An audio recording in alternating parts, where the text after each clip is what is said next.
And we're live on the radio. Okay. Let's start at 2. I have to clean my glasses because I can't see anything. I understand the struggle, man. I understand that struggle. Make like little windshield wipers for glasses. Let's see here. Okay. It is 2:00 p.m. Eastern Standard Time. This is George Dayer. This is Model Citizen. I am flanked by my wonderful co-host, the angriest of IT nerds, Gilbert. And it's just us today, so... Everybody else just said, you know what? I don't want to do it. It's Super Bowl weekend. But anyway, we're going to do it. So this is Model Citizen on GCPR, Ghost Claw Productions Radio. We are streaming on our GCPR YouTube channel. We are also streaming on Twitch, I believe. We're streaming on TikTok. I don't know if we're on TikTok. Well, I don't know. You know what? We don't know. That's an iffy, at this point. You know what? Let's try TikTok. Let's see. You want to try? Let's see. Because should we get Thomas on here and then we could be banned in like 3 minutes? Or no, I think we can get banned in 3 minutes on our own. Okay, so. This program is also sponsored by Tenna Controls, makers of lighting boards and lighting kits for models, for any type of plastic model that you would need. If there is not a lighting kit that Ralph Tenaglia sells at Tenna Controls, I'm sure he would be. I'm sure he'd be happy to make one up for you. So, Tenna Controls. Bringing models to light. Hopefully next week we can have Ralph on. I'll talk to him next week. That would be great. And then it should be a full house next week. So it is Super Bowl weekend, and I know you're probably looking at some pre-shows or whatever, but we're on. We're going to be talking about Kirkchair Electronics and probably some other electronic models and stuff like that. So, have you built any models lately, Gilbert? You know what? I did. Well, actually, I need to paint them because. All right. So, for anybody that's knowing. Myself and Gretchen are planning on going to Comic-Con this April. And so part of what I was going to do is I made these Star Trek badges from Discovery. Oh, nice. So I have to paint them. Well, just have to paint them and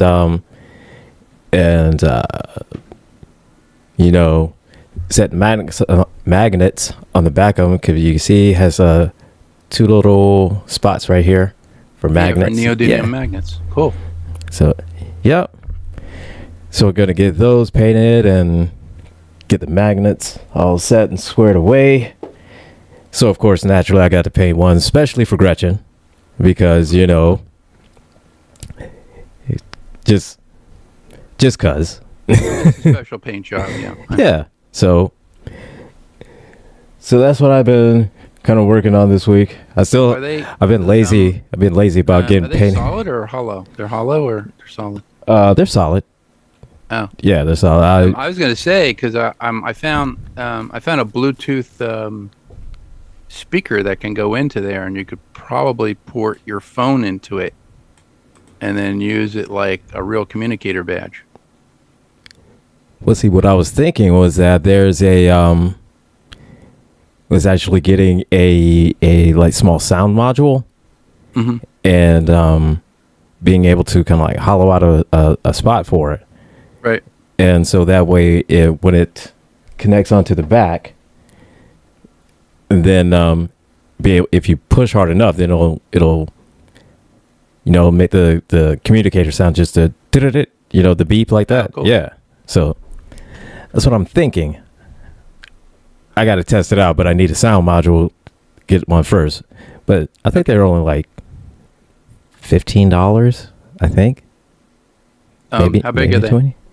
Like little tiny, Oh, small ones. Yeah. I mean, it probably like the ones the size that you would see in like greeting cards when you open them up. Oh, yeah. I know which one you're talking about. Yeah. So 3.7 volt battery, I believe, on board, and I mean, you could probably use a CR2032 battery, a 3-volt battery like that, just to make the chirp sound. Yeah. So I mean, and the way that those sound modules work is that of course, when you open it up, then it makes the connection, and then boom, makes a sound. So I would think it kind of work in the same principle, like with the communicator. Like if you push, then it will make that connection. It will make the sound. That's what I'm thinking. 2 pieces on Amazon sound module, 16 meg, push button activated sound module with speaker, do it yourself music, voice. So let's see, are these programmable? Oh, they are programmable. Look at that. How big are they though? They're I don't know. They are a little big. The board is not that big. The board looks like it could possibly, the board, the battery, and the switch looks like it can fit into the communicator if you make it hollow. The problem is going to be the speaker. Yeah, because probably use a piezo speaker. I was thinking like a piezo speaker. The piezo speakers are a lot smaller. They're about 3/4 of an inch in diameter. Okay. Piezo, so let's see here. So that's $17 for 2 of them. That's actually very cool. Oh, see, speaker, that's not bad. Yeah, this is the one I'm talking about. It's a metal shell round and internal magnet speaker, 2-watt, 8-ohm, pack of 4, $11.18. How big are these, though? We do not know. Well, you'd have to see how big the shell communicator. What's the widest point? Is it an inch, 2 inch? It's about 2 inches, or about 1.5 inches. Looks, eyeballing it, it looks like around 1.5 inches. Maybe 2. Let me get. Where's my ruler? There's my ruler. Hang on, just a second. Let me go grab a ruler real quick. Let me make sure that's accurate.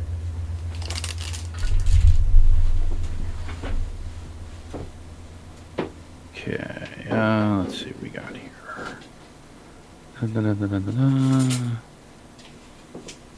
Do we have any product dimensions? Product dimensions would be good. Product dimensions. Let's see. It is. Yeah, about 1.5 inches.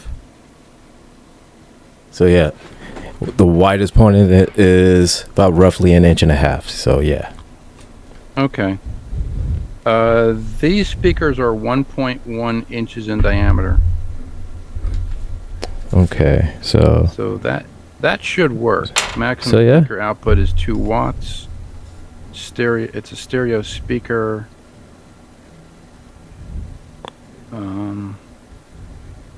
What's the voltage on it? Yeah, so it's 2 watts. It's 8 ohms at 2 watts, so that should work. Those other speakers Yeah. are really big though for that. The $16.89 for two of them. That's actually a pretty good price. So it has a 3.7 volt 200 milliamp rechargeable lithium battery on board. On off switch. It has a play button. It has a Type-C interface, transmit music and charge, or transmit, I guess, audio.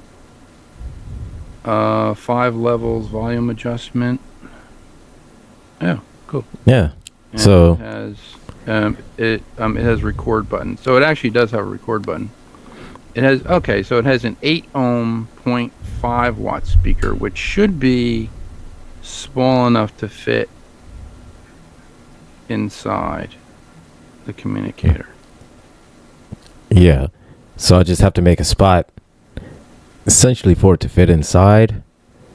Maybe something to cover on top of it with a special hole, for the button to go through, so that when I push the communicator down, it will make the noise. So Right. So I'll have to bookmark that on Amazon as a future project. I will send that to you.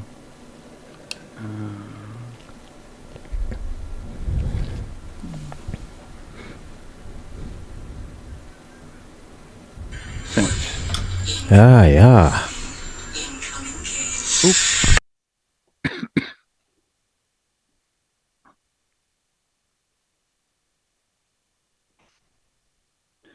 If you guys need any phaser rifles, There we go. tell me. Actually, I think there are there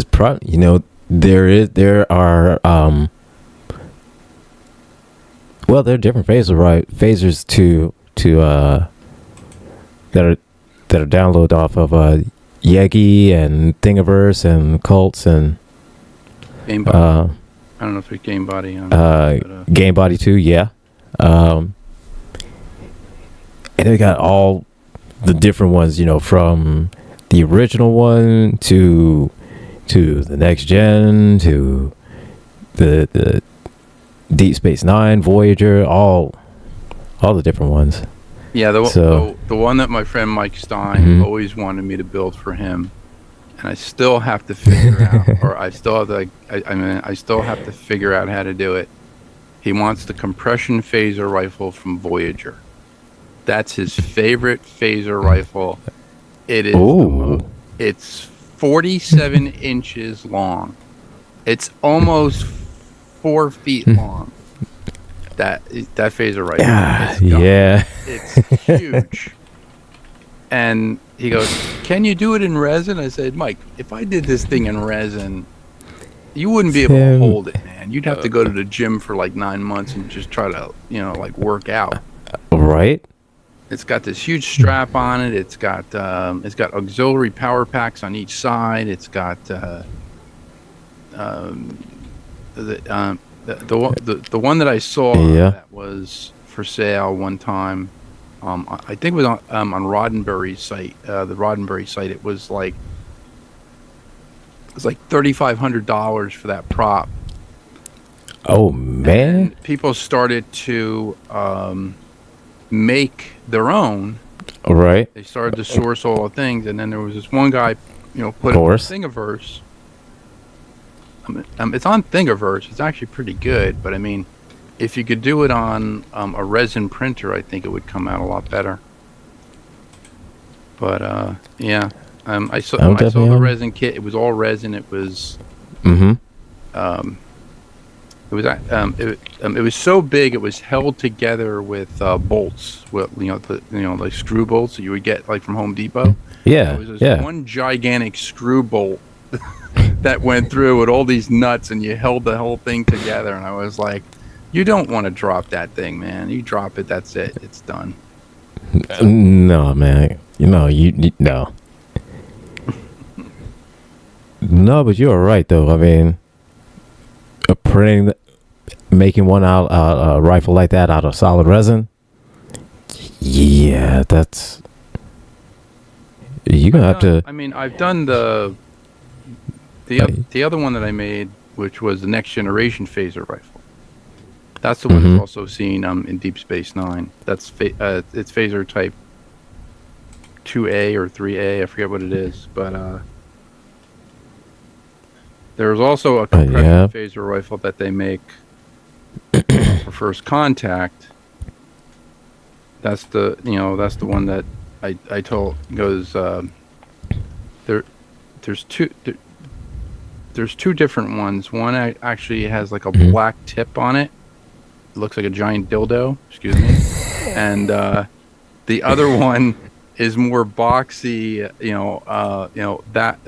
that's like a it's like a that one is called a compression phaser rifle basically. I have designs of it, but I was like, just have to look here. Man, it's. Let's see, because checking out the Type 3 phaser rifle on Thingiverse, and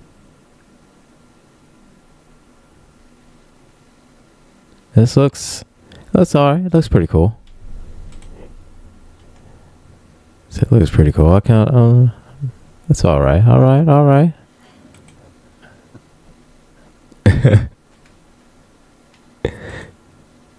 But a lot of times with Thingiverse and a lot of the paid ones, is that like the ones that are paid, the people they put their time and effort and just so much detail to it, and it's like, okay, yeah, I can see why you're charging for that, right? And then versus some off a Thingiverse, and say, okay, yeah, I can see why this is free. Yeah, I looked at that compression. I was looking at the one, time because I had some components of it that I made. I might still have them downstairs, but I never made molds of them. And I carved them out of wood so that I could plate them with styrene sheet and cool.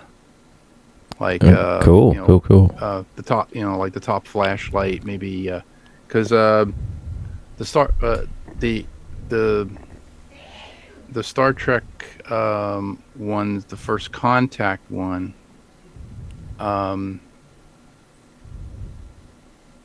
has a flashlight in front on top and also has a sight. And the sight is basically just a screen, like a tracking screen. It's almost like a little tricorder screen to see where everything is. And the first contact, phaser rifles, the power source, which was, I believe, a 9-volt battery, it could be 2 9-volt batteries, were housed in the stock of the rifle, to power all the electronics and stuff. And in first contact, you see, Picard is taking, he takes the rifle apart, so he actually pulls off the side, and there's all of the isolinear chips and the boards inside, and he's using some sort of like a laser pen to, change the frequencies because the board, can adapt to it. Right. There was that phaser rifle, which I saw, and I was like, oh, that's a really cool one. And then I looked at it was a kit, so they had fully built hero prop or the kit. The kit was $2,500. Damn. Fully done phaser rifle with everything on it and sound and everything was like $6,000. And I was like, for $6,000, man, I mean, I can So well, look, at the time we didn't have 3D printers. We had, we just so had. you had to work with what you had to work with, and Yeah. unfortunately, it was either 2,500 or 6,000. Yeah. See, I'm old school. I'm an old school guy. I don't know how to use a 3D printer. I'm pretty sure I could figure it out, but then there's this learning curve. I'd have to learn for like a year, maybe 2 years to figure it all out, learn like the software and all the ins and outs of it. Right. And then I can go, okay, now I'm up to par. I can make these things, but now I've just lost 2 or 3 years of my life here. Right. Trying to, learn it. I could learn by doing, but I don't have that much money. So, and I'm saying to myself, I can mold, I can cast stuff. That's basically what these were. They were just castings, and it's.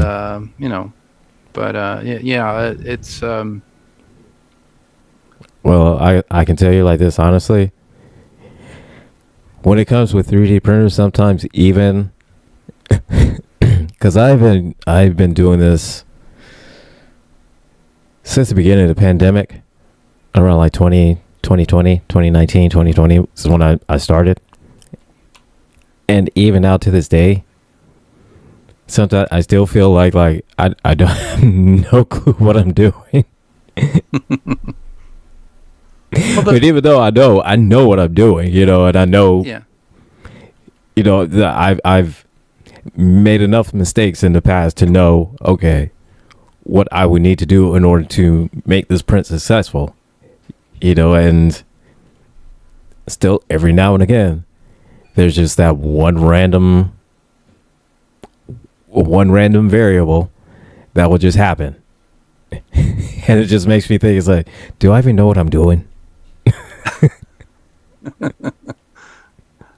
The 3D printer, I think, people rely on them for the, I guess, for like the final product, and I really don't want to do that. It's a good it's a good prototyping tool, I believe. If you're going to use it, and you're going, and I've seen some prints come out fantastic, I'm like, okay, right. So there are models out there like the USS Orville from the Seth MacFarlane series. It's all 3D printed, all the parts, and all the parts look wonderful. They look like they were cast in like an actual mold, but they were 3D printed. I said, okay, so the resolution of the of the resin is fantastic. There's no layer lines and nothing there. Maybe a little bit of flash I can see. That's fine. If you have the means to do that. If you don't have the means to do that, then you have to go old school. And that's what I like to do. I like to do old school stuff where, you basically have to form, or you have to create a form. Right. You have to smooth it all out. Right. You have to glaze it, and then you have to cast it. That's what I do. So, But the 3D printers are good, like for prototyping, for creating a design that you can add to. I'm sure that if the guys who did all those Star Wars ships back in the day had 3D printers, man, it would. I mean, Star Wars would have been. It would have made their lives a whole lot just easier, honestly. A whole lot easier. Yeah, because it would have saved them some time from just having to just make them, just make the models. Just put it together. So it was funny because there's a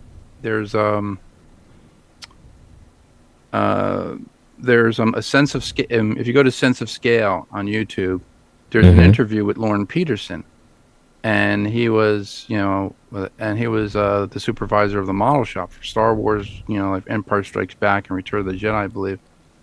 Right. And he said in Star Wars, what they used to do, like the model guys were using, like 5-minute epoxy Okay. Okay. to, add, like to add the greeblies onto, the model, like onto the ships and stuff. And they would mix it up. They have the two parts, and they would mix it up, and they would take a little bit, put on a thing, and they, set it in there, take all the excess off, and they'll set it. And then he introduced them to something called crazy glue, which was not available for sale. I believe until the 80s, but he said you could get it from an industrial supplier. Okay. So cyanoacrylate glue was not available, and what he did was he took a pencil and he put it on the desk. He kind of angled it a little bit, and then he put a drop on there, and he waited like a couple of seconds, and then he just let go of the pencil, and they said, "What is that?" All right. Was like, "What is that? Oh my God, we have to have this." It's this stuff. Yes. And it it basically cut down the time it took to build models in the shop. You had cyanoacrylate. Yeah. Now we have cyanoacrylate with accelerator. So the accelerator basically accelerates the dry time, or the setup time. That's what I use when I'm doing, like models and stuff. But it's a lot easier now. And I mean, there are guys who still use the old methods. They'll buy 25 of the same kit, just to get the detail. I don't do that. I buy one kit. I know how to mold. I can make smaller molds of something, and then I have that. I have, and then I have, like the resin. I can do the resin. You don't need that because you have the resin. You have a printer that prints in resin. Yeah. And let's see, if I wanted to do, like, because I've been kind of giving myself a bit of an education on doing I'm not sure, I can't remember the name of it, but I know you told me about it. Essentially it's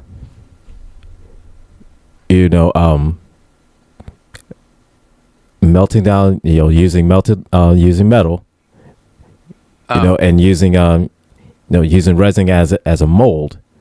Right. But then once I get the mold and doing it within like the special kind of sand, I guess if you need to, it's a low temperature. It's a low temperature metal. You can actually use low temperature metals in silicon molds if you want to. Yes. So if you had created a statue or like a statuette that you're going to cast, you could put that with you could do a 2-part mold, or if it's small enough, like the communicator pin, if you wanted to make that into metal. Then you could do something what's known as a slush mold. Slush mold is so say like if I'm going to mold this, all right, which is the top of an LED light bulb, okay? Right. I would pour mold rubber over it until it gets up to here, and then like I let it set up. And then when you turn it over, this is hollow in here. So you just like pull the bulb out, or you pull the piece out of the mold. Since you're not really going to see the edge of this anymore, say like this was your communicator, like the back of your communicator, if it's going to be hollow, you could pour the resin into there, let it set up, and then you have a solid object. Right. If you wanted to make it hollow, you would keep this in. You would pour your mold rubber in here until it gets up to the top. You let that set up, and then you take this out. You take out the core, and then you pour in your resin. You put the core back in, and it basically builds that up to, there. And Okay. then you have a copy with it. You would have a hollow copy of this. That's basically a slush mold. Right. Okay. You're just slushing it in. But I mean, if you were going to do a 2-part mold, you would have to do, like you would do like a layer. So say like if you did the statuette, Okay. you'd have the statuette on the stand. You'd do, half. So you would encase it in clay, build a clay wall, and there are ways to do it. You can actually put what's known as registration marks. I wish I had molds here I could show you, but so Vampirist to Die For in the comments saying that the accelerated glue tends to melt my plastic model pieces. That might be the type of plastic. So the accelerator. Well, with styrene, is it? I think maybe. Are they styrene? Let me get to the comment. Let's see. Are they styrene? I'm not even sure. Well, I'm not sure if I found. Let me try to get. So, Vampire, if you're still watching on live, then let us know.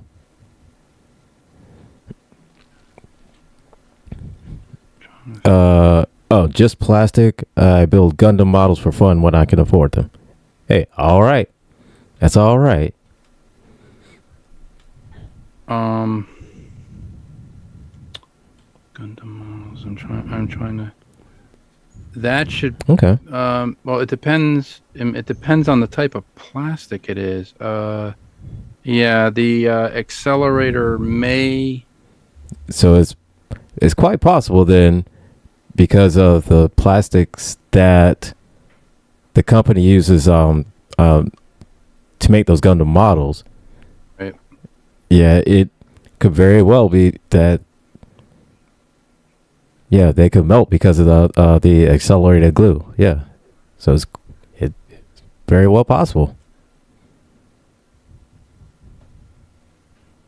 Well, anyway, I'm looking here. Ceramic light melt plastic.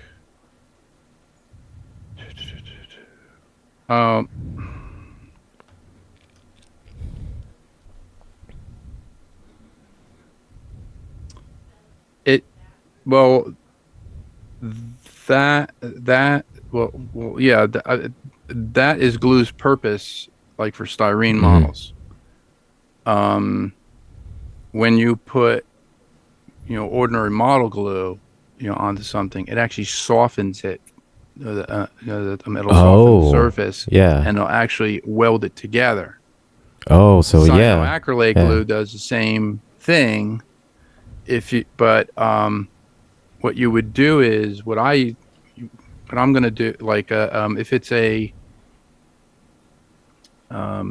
part that is like colored plastic or something like that, because I know the Gundam models have red in them, they have blue in them, they have blue plastic pieces and red plastic pieces. If it's something that's going to show, you can use little dots. Some of the parts are super tiny, so when they melt, they deform and cause issues. So, it could be. Yeah. That glue is. Well, it's kind of plastic, and that glue is like super, super strong. So. Right. Yeah. I mean the other. Yeah. The other thing you can use with it, you could use like a thinned out Elmer's glue to glue those parts. Yeah, but what they hold together, like the way, but they wouldn't hold together like the way like super glue would or anything like that, though. Well, the super. So I would not use the accelerator on them. I would use if they do. the best thing to do is to try it on the actual plastic sprues, because the plastic sprue that holds the piece, you could try it on that. Do like a test thing with the glue and see, whether see how much it, see how bad it, melts it, too much. Yeah. Okay. That is basically, glue's purpose is basically to melt, the plastic together and weld it together, which is good on some models, but other models like the especially with stuff like smaller pieces, then it could have the same issues that Vampers is saying, is that since the parts are super tiny, right, they'll melt and deform. It'll cause issues. So even whether like either function wise or cosmetic wise, it could cause a problem. So right, yeah. Those smaller parts, I would just use like ordinary, well, I guess, like ordinary model glue, like Tester's model glue or something like that. They do make a brush on one. The Tamiya makes like a brush on glue. It's very thin. It's like watery thin, and it goes on. It does have an applicator brush, like the tip that screws into the bottle has an applicator brush. Kind of like the same brush when you're doing your nails. It looks like that, and it kind of looks like a nail brush. You could just like put a thin layer on. But I mean, you don't have to brush all the pieces all around. You could do specific points, and then just press it together. When you press it together, it should actually squeeze those pieces out. That's where filler comes in, because a lot of people, figure, oh, I got to put on tons and tons of glue and then put this together so that, it pushes the glue out to the side. When that thing sets up, it's gonna, it goes all over the place, goes over your hands, and then you're touching the model. Right. And you have glue all over your hands. That's the thing I can't stand. And that's where you get nitrile gloves, and that's where nitrile gloves come in so handy. Yes. Yep. Yeah, I've done that many a time. Like when I was building the old X-wings, and the Millennium Falcon. I built the Millennium Falcon once for somebody, my friend Gus, and I didn't have they didn't have nitrile gloves at the time. This was in this, like back in the 70s. I built him the Falcon, and little did I know that when you touch the paint after I just painted, I put my fingerprints into the paint. And I didn't know this until I started to weather it. When you start weathering the Millennium Falcon, I'm dusting. I'm like, oh, there's a thumbprint right there. Oh my God. There's a fingerprint right there. I'm like, oh my God. I dusted all my fingerprints on this thing. I was like, it's like, what the hell am I going to do now? And yeah, I had to repaint the entire model again because I grabbed it from the bottom, and it was a real pain in the butt to do it. And I was like, it was just, oh my goodness. So, hey, give me just a second. Sure. I got some doggy drama for just a second. Drama. Give me just a second. No, sure, no problem. So, we got doggy drama. Okay, what else is? I gotta find the chat here. Okay. Really? Would you? So, yeah. Oh my goodness. This is what we're doing. This is what's hot in the streets. This is what we're doing. Really?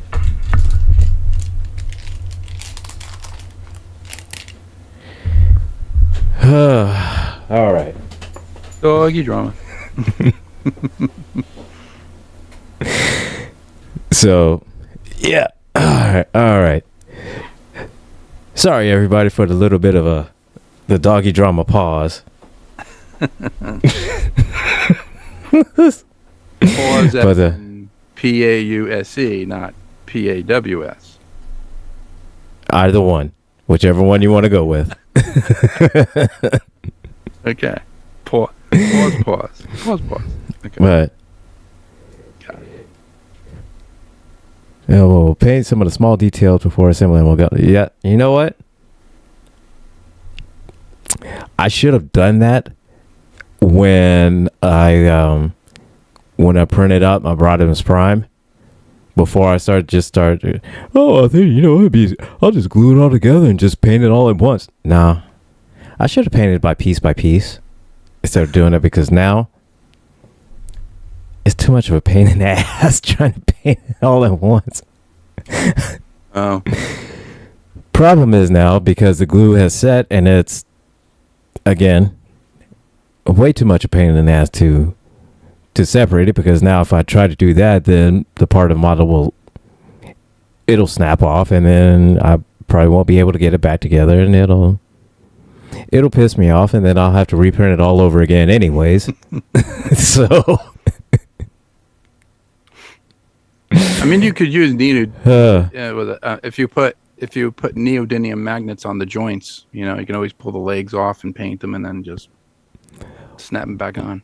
well, yeah, now I got them. Now I got the neodymium magnets. Now I could do that. I couldn't do that then. The Micronauts had that. The Micronaut toys. The enemy. There was an enemy. I think his name was. His name was Phobos. But anyway, his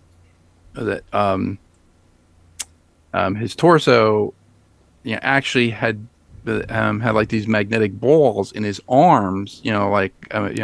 In his shoulders, in his legs, so he could take his legs off. And I was like, okay. Why am I taking the leg off? I'm like, oh, I can hook this to this and hook that to that, and so you can turn him into kind of like a centaur, with like missiles. And he had a missile pack and everything. And I was like, okay, well, that's pretty cool. And I said, I wonder if I could do this for models. And I started doing it, and I think I did it for not the Gundams, for Gigantor. I had a model of Gigantor. Oh. Man. And, I love Gigantor. Oh, Gigantor? Yeah. Jimmy Sparks was the little kid who controlled Gigantor. There was a Starlog did a book of robots, and it was all different robots from all different series, and it was like young Jimmy Sparks wore shorts, drove a car, carried a gun, and never went to school, and always, and always control this giant robot, called Gigantor. Right? It can somehow fly a helicopter and control Gigantor at the same time. Yeah. And it was like, how? But okay. And the control box just had these two, these two levers, little joysticks on it.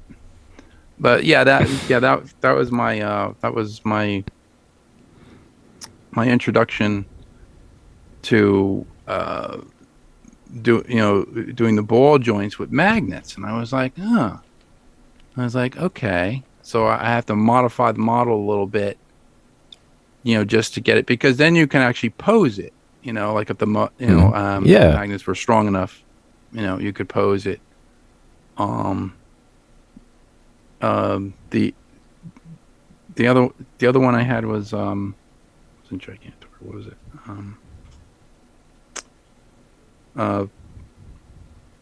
The Lost in Space robot. I never had the model. I had the toy, but the toy basically, had posable arms and stuff, and it could spin around and everything. But the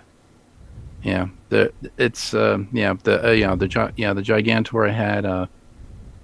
The other model I remember building was Ultraman. I had some Ultraman models. I know James, has some Ultraman models. He's really, into that. Because Ultraman had like different types of vehicles. They had a helicopter and. They had the jets. They had the jets that use helicopter. I think they had A hovercraft? I think they did. I can't remember. I can't remember offhand, but I want to say that they did. And here's the thing, that's something I should know as much as I love Ultraman.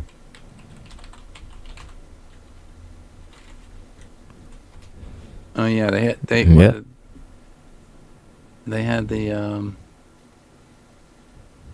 they had a submarine. I think. Yeah. Submarine? I do remember a submarine. Yeah. They had a mole-mobile, like a mole with a big drill on it. I'm just trying to see these things here. Ultraman. They have a mecha collection. Scientific Special Investigation Unit. Yeah, the jet, the S-111 jet. That's a submarine. Vampers. Yeah, you're correct. We've all learned the hard way.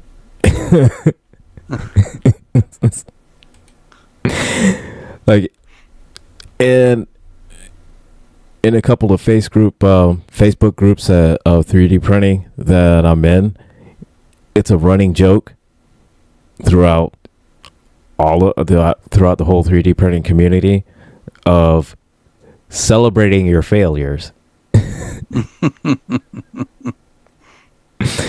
And so, needless to say, you'll see just of pictures of people where just failed prints, resin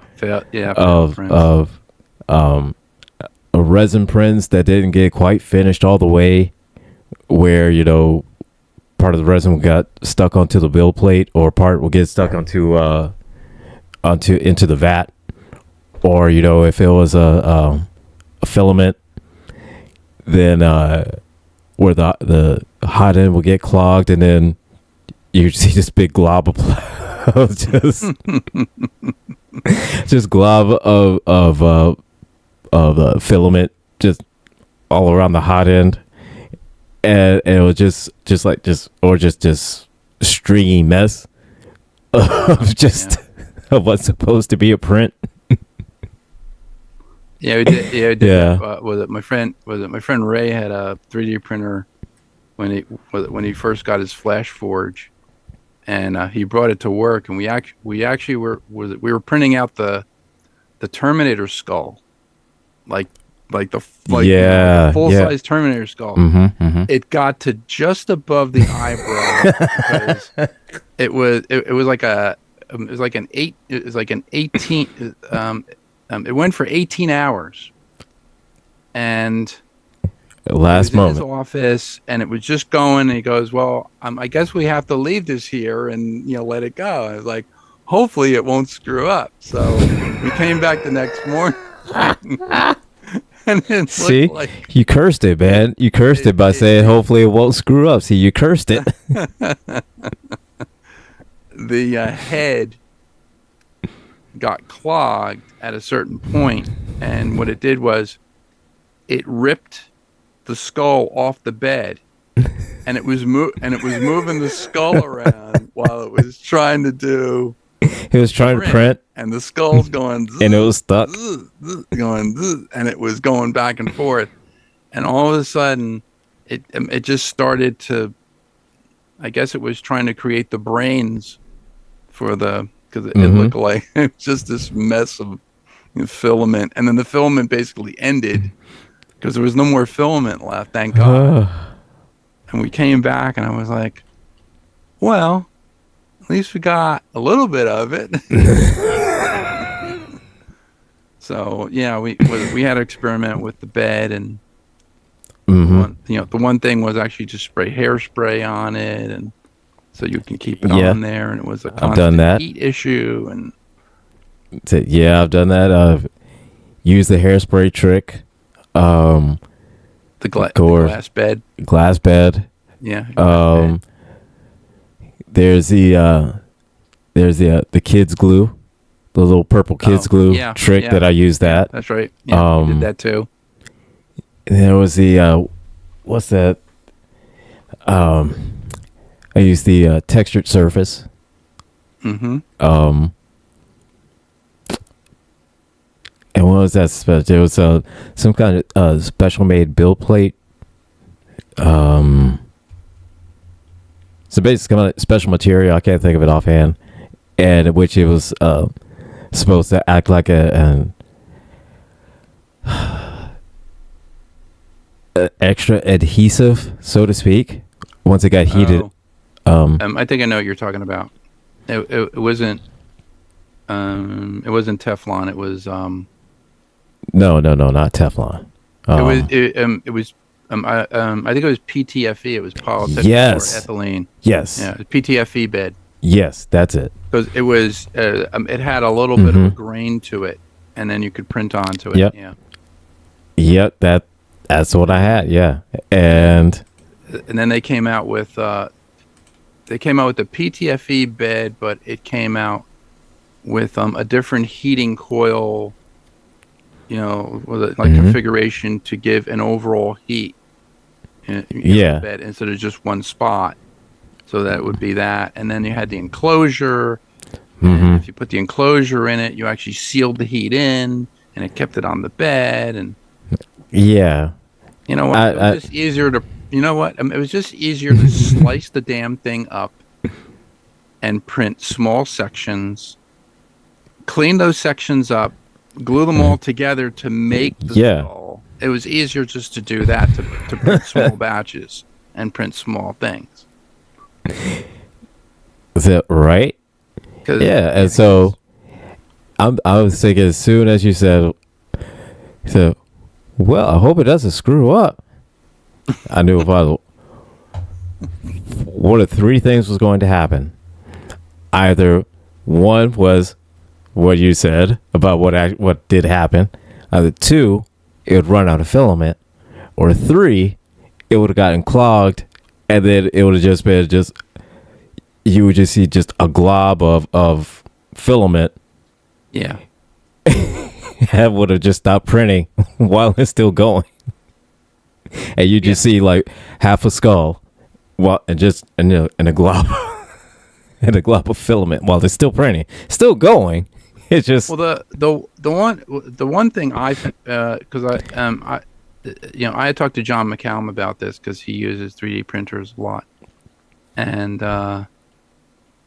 he bought a direct drive, which is it's not a plastic gearing, it's more of a brass gearing to basically grab the filament and put it through the extruder. Yeah. The extruder heads, he said that if you wanted to get better results, depending on the plastic that you're using, you would use a specific head. Yes. So you would have like a point, like a 0.5 head. I believe for ABS plastic.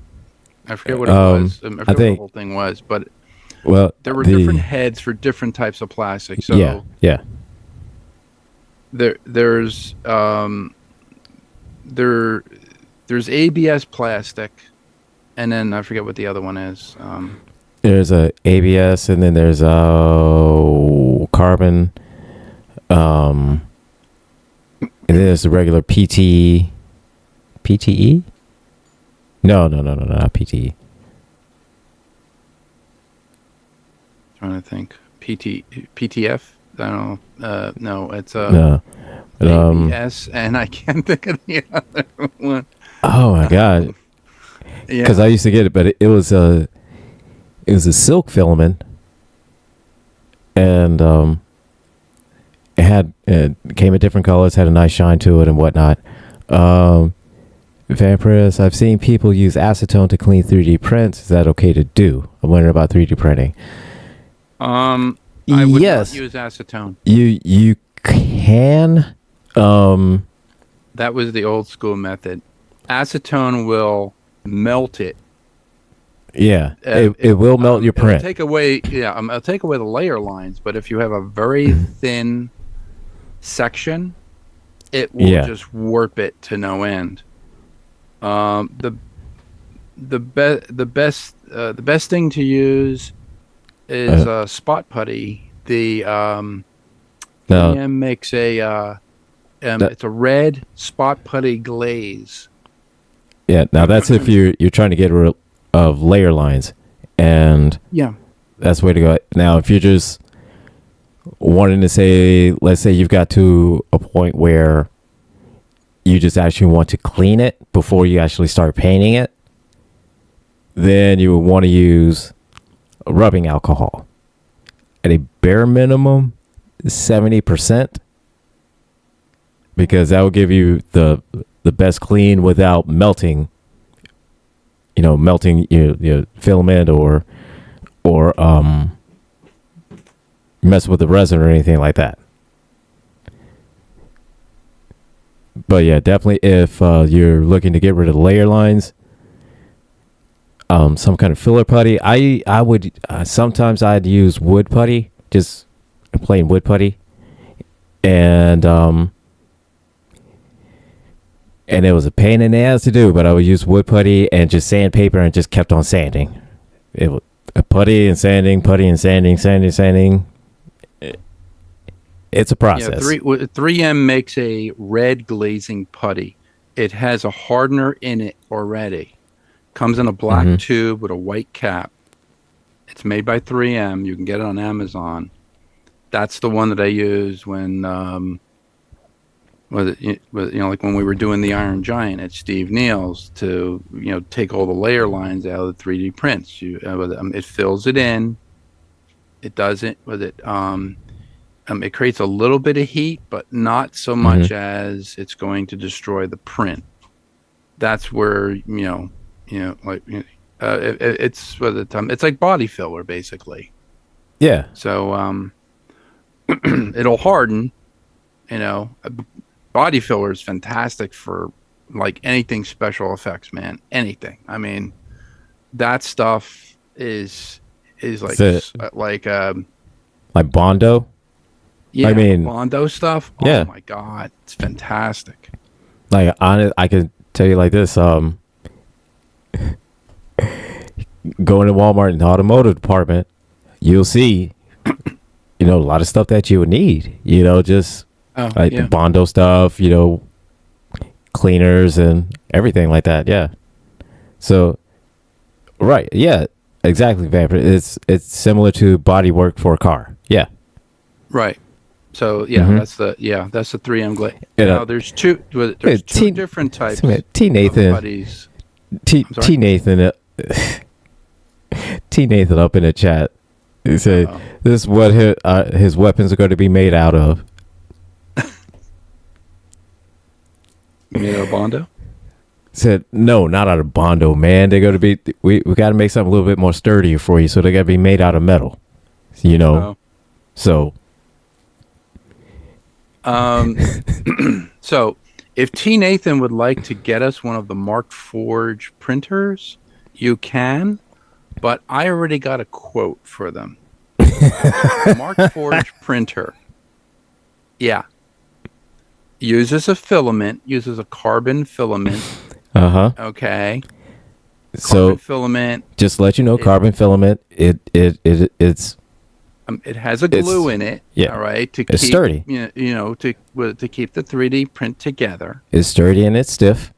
Then what you have to do is you have 3 different types of things, just like you have 3 different types of machines for a resin printer. You have your resin printer, you have your curing station, you have your washing station. Right. With the Mark Forge, I found out that they use two different methods. One method is they have a powder. It's a metal powder, so it has metal in it. All right. The other type is a filament. It would be like a 3D filament. So what you would do is you would print your part out with this 3D filament. It has metal in it. It also has glue in it. And then you have to take it and you have to put it into a sinter. The sinter, what it does is it heats up the actual part.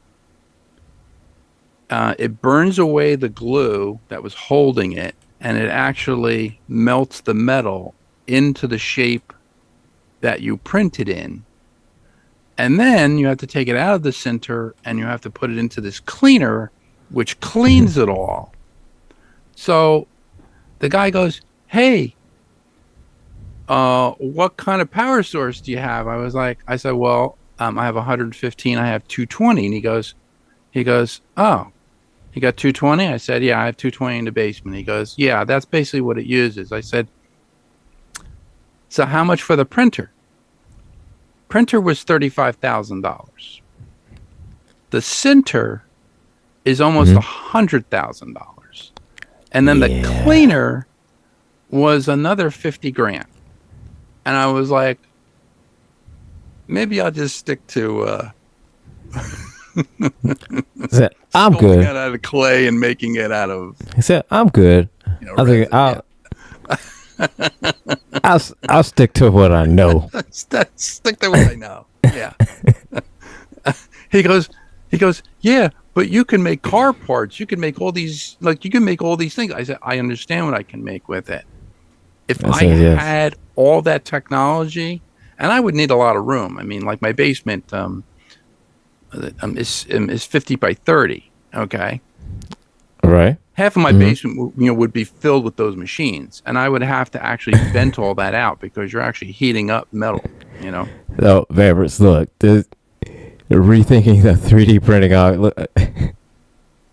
So this is just going like deep into it. So however far your journey you want to go with it, that's how far you want to go with it. If you just want to stick with I'm not sure what kind of printer you have, whether or not you have a filament or you have a resin. I personally, I love resin. It's a lot easier to use. The beds are a lot easier to balance. The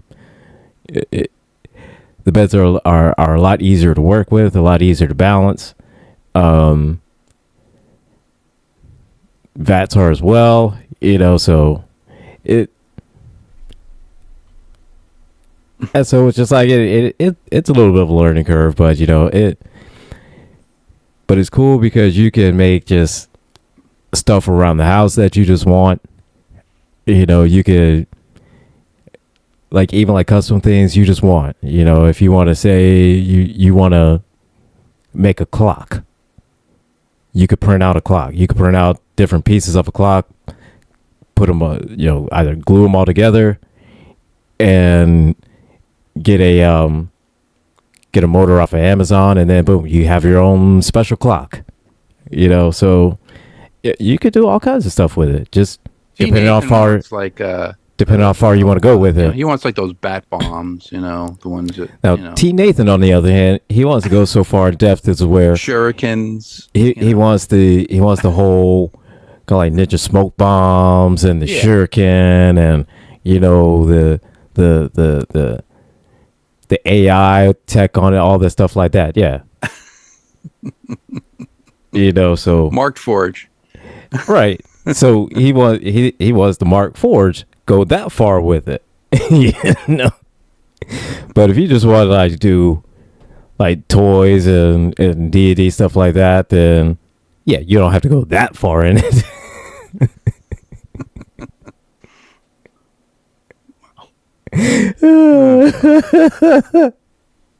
Well, hopefully we answered some questions today.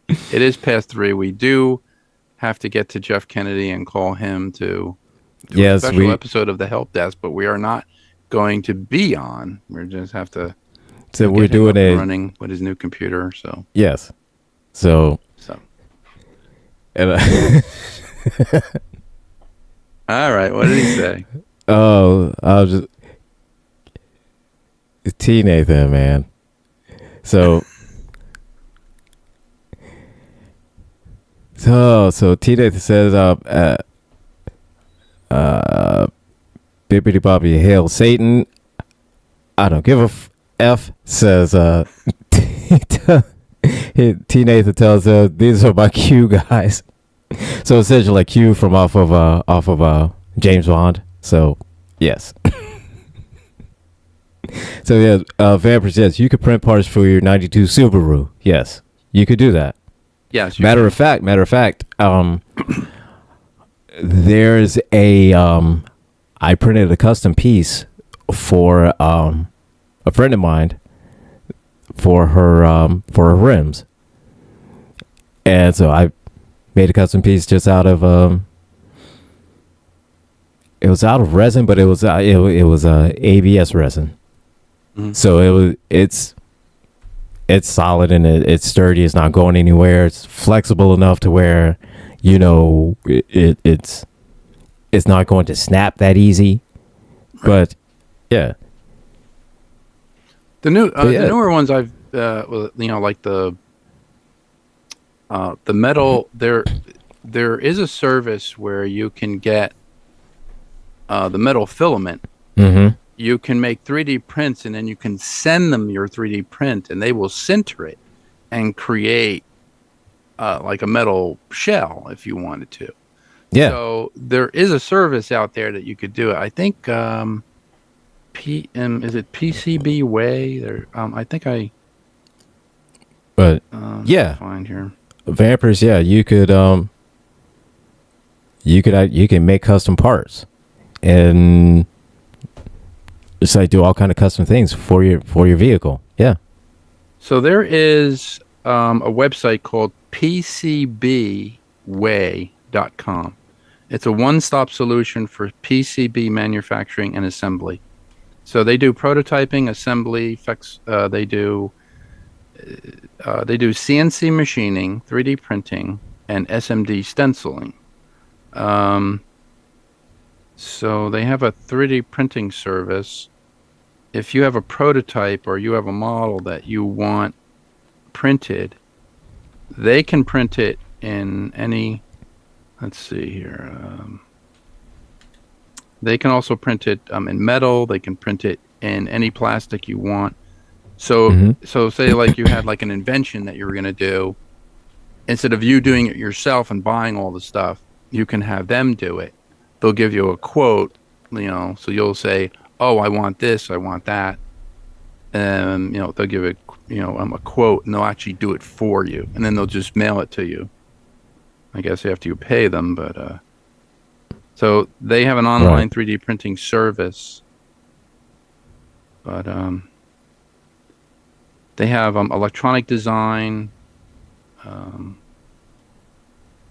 They have instant quotes, CNC sheet metal, stuff like that.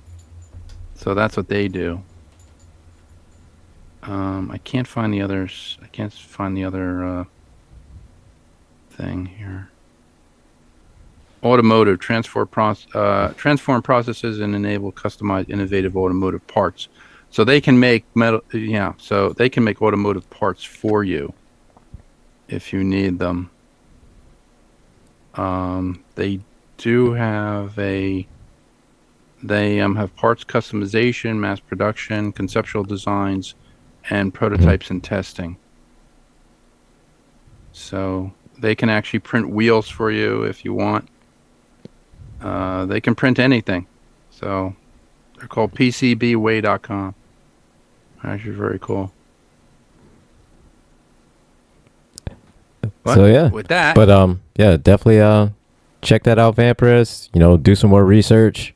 And you got any questions, then just shoot me a DM, and I'll be more than happy to answer what I can. And if he can't answer it, I can probably answer it. And if I can't answer it, then it just can't be done. No, I'm sure it can be done.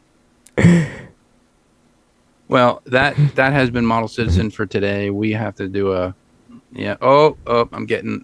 So we gotta. I'm getting the stink eye call here. We gotta end this. So because we gotta take a house call. Take a house call. Helpdesk. Okay. So this has been Model Citizen on GCPR. Very sorry to have bored you with all the stuff, but hopefully next week we will have a guest. I believe our guest will be Ralph Tenaglia from Tenna Controls, tennacontrols.com. And hopefully we'll be talking to Ralph about lighting boards and how he got into it, and we'll see where we can go from there. So this has been Model Citizen. I'm George Dare. And my co-host, Angry IT Nerd, Gilbert. Thank you for your questions and your comments. If you have anything else, just send Gilbert something, or just send me something, and scream at me or yell at me. Tell me that you want me to build you a compression phaser rifle, but I will not build you the Enterprise D anymore. I'm sorry. So, good night, everyone. Have a good weekend. Take care, everybody.